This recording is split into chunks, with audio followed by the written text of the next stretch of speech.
and one other thing, I'm gonna be giving this guy away.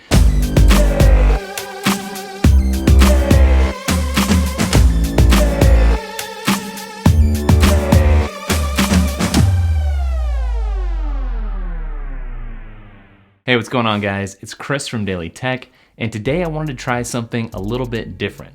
I wanted to try to give you the sense that you were the one actually doing the unboxing today, and I'm not sure how well it's gonna work, but either way, let's get started. So the Xbox One S is almost half the size of the original Xbox One. That's obviously very cool all on its own, but it's all the more amazing when you realize that they took the power brick and stuffed it inside the casing. Now, aside from the visual upgrades and that space-saving design, the big deal with this Xbox is that it supports 4K resolution, HDR content, and can play Ultra HD Blu-rays. Now, unfortunately, it is gonna be a little bit of a wait before we can play those games in HDR, as we're waiting for games like Gears of War 4 and Forza Horizon 3 to come out sometime in October. Now, in order to enjoy games and content in HDR, you're going to need a TV that supports HDR10, like the Samsung behind me or the Samsung 8 series, which I'm going to be testing this particular console on. So make sure to subscribe and stay tuned for more Xbox One S coverage on that Samsung 8 series TV, which has 10-bit output and a great fast refresh rate. Now, the console that you're looking at is the 2TB version, which retails for $399 and comes with a game controller.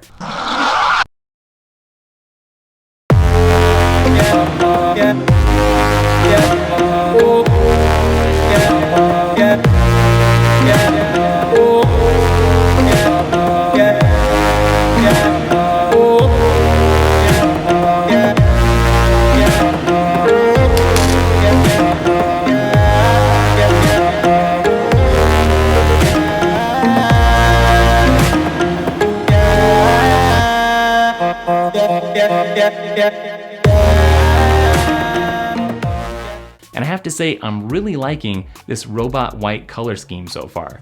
Pretty much if it looks like a stormtrooper and is colored black and white, I'm gonna be on board.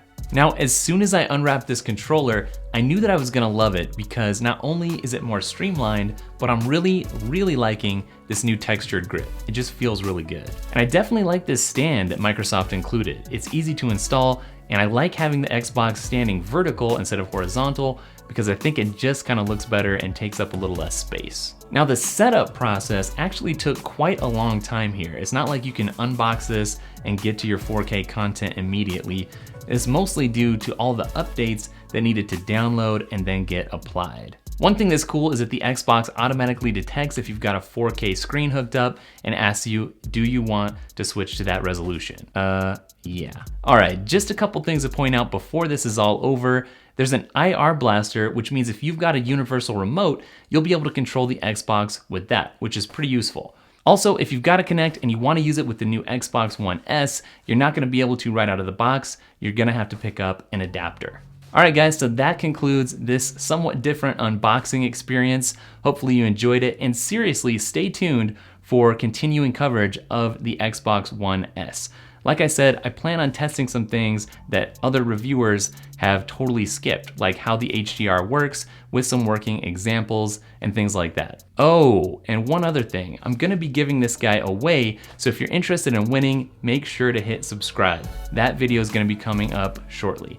All right, guys, like usual, make sure to catch up with me on Twitter, Instagram, and Snapchat, and don't forget to check out dailytech.com, and I'll catch up with you guys in the next video. Later.